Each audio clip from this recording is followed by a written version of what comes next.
Welcome to the Regulating Reserve Simulator. With the ASM Regulating Reserve Simulator, the users have to dispatch generation using dispatch bands, in order to keep the regulating reserve, the loading of lines, and the frequency within specific limits. With this level there will be no penalty. It is a lot more to learn the operation of the simulator, and to watch the load flow. In other levels this will be a different story. Time will be running and users will have to run to keep up with the running time. If they are not running quickly enough their mark will come down. The simulator is watching. Okay, let's have another look. There are 5 zones, A, B, C, D, and E. In each zones there are units. Zone A 12 units. B, C, D, 8 units. E 4 units. There are 12 dispatch band per unit. Some already dispatch in, they're in yellow. Some still out, in white. There is the display of the regulating reserve requirement. The actual regulating reserve. The frequency. The load which is controlled manually by a wheel. There is the AGC action. There is also the SLD, and if we press on it here, we are brought to the single line diagram, showing the zones, the units, and the lines interconnecting the zones, as well as the load flow, on the lines. So pressing on SLD bring us to the single line. And pressing on unit dispatch will bring us back, to the dispatch window. Very easy to navigate from one display to the other. Press on unit dispatch. We see that clicking on a dispatch band, brings the energy instantaneously on the grid.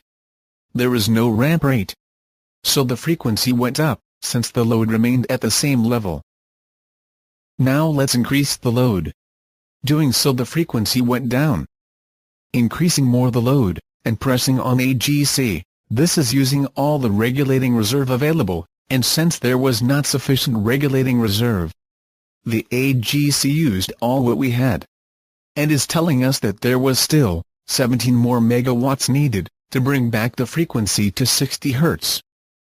If we dispatch more generation, then run the AGC again, we just had enough dispatch, to bring back the frequency to 60 Hz.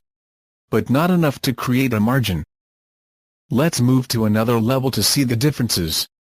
Still the same number of zones, regulating reserve requirements, the frequency, the actual regulating reserve, the load, and dispatch band. There are more information this time. The load curve. The mark in percentage. The path loading in percentage. The loading of all the lines. Finally there is a start button. When the users will press on start, the load will begin to change by itself, following the load curve. The AGC will then run automatically, every 6 seconds.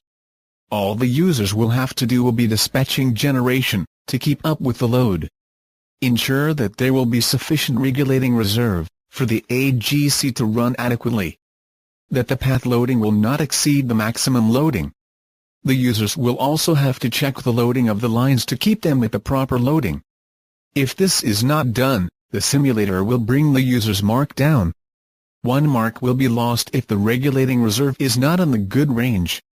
And 3 marks every 6 seconds if there is overload on paths, on lines, due to unit dispatch in the wrong zone. We hope you enjoy this presentation. There are several levels with this category. From beginners to experts to ultra operators. Are you at this level? Let's find out.